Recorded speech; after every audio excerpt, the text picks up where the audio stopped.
Hello అండి, అందరికీ నమస్తే. ఎలా ఉన్నారు? ఈరోజు మీ ముందుకు ఒక స్పైసీ రెసిపీతో వచ్చేసాను. ఈ రెసిపీని మనం ఈవినింగ్ టైం స్నాక్ రెసిపీగాను లేదా ఏదైనా హాలిడే రోజు బ్రేక్ఫాస్ట్ రెసిపీగాను చేసుకోవచ్చు. కొంచెం కారం కారంగా తినే కొద్దీ తినాలనిపిస్తుంది ఈ మసాలా పాస్తా. ముందుగా ఈ రెసిపీ కోసం ఒక గిన్నె పెట్టుకొని ఒక 1/2 లీటర్ వాటర్ యాడ్ చేసుకొని అందులో ఒక స్పూన్ ఆయిల్ వేసి మనకి కావాల్సినంత క్వాంటిటీలో పాస్తా వేసి ఒక 10 నిమిషాల పాటు ఉడికించుకోవాలి.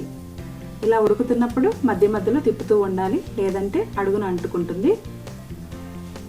ఈ విధంగా ఉడికిపోయినప్పుడు ఈ వాటర్ అంతా వంపేసుకొని ఒకసారి రన్నింగ్ ట్యాప్ వాటర్ కింద ఉంచుకోవాలి, లేదంటే ముద్దలాగా అతుక్కుపోతుంది పాస్తా. ఇప్పుడు ఒక కడాయి పెట్టుకొని 2 టేబుల్ స్పూన్స్ ఆయిల్ వేసుకొని 2 ఉల్లిపాయలు 5 పచ్చిమిర్చి వేసి లైట్ గోల్డెన్ కలర్ వచ్చే వరకు ఫ్రై చేసుకోవాలి. ఇలా ఫ్రై అవుతున్నప్పుడే కొంచెం సాల్ట్ వేసుకోవాలి.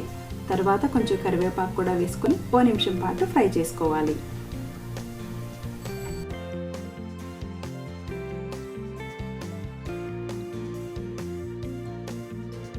ఇప్పుడు సన్నగా పొడవుగా కట్ చేసుకున్న 3 టమాటా ముక్కలు యాడ్ చేసుకొని మరో 5 నిమిషాల పాటు ఫ్రై చేసుకోవాలి.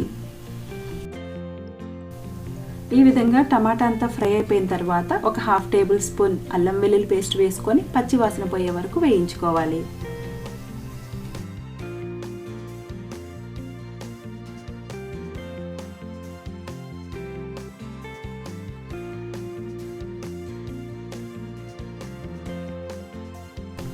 ఇప్పుడు ఒక table spoon red chilli powder వేసుకొని మరో నిమిషం పాటు ఫ్రై చేసుకోవాలి.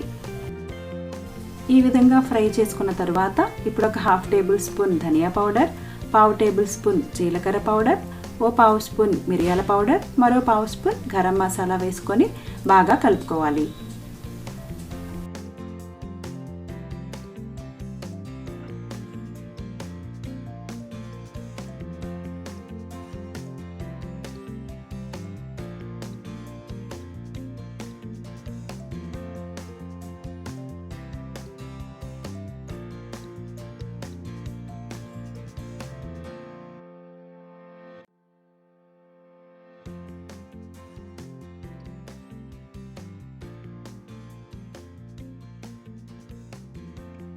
ఇప్పుడు ముందుగా మనం ఉడికించి పక్కన పెట్టుకున్న పాస్తా వేసి 5 నిమిషాల పాటు బాగా కలుపుకోవాలి.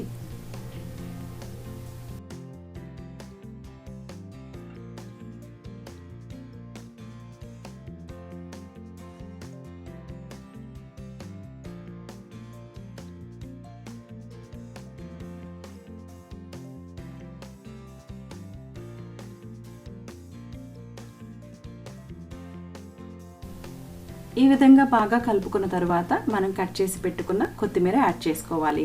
స్ప్రింగ్ ఆనియన్స్ ఉంటే అవి కూడా యాడ్ చేసుకోవచ్చు. తర్వాత స్టవ్ ఆఫ్ చేసుకొని కొంచెం నిమ్మరసం పిండుకొని వేడివేడిగా సర్వ్ చేసుకుంటే మన మసాలా పాస్తా తినే కొద్దీ తినాలనిపిస్తుందండి. చాలా బాగుంటుంది. తప్పకుండా ట్రై చేయండి. మీ ఫ్రెండ్స్ అండ్ ఫ్యామిలీ మెంబర్స్ అందరికి కూడా షేర్ చేయండి.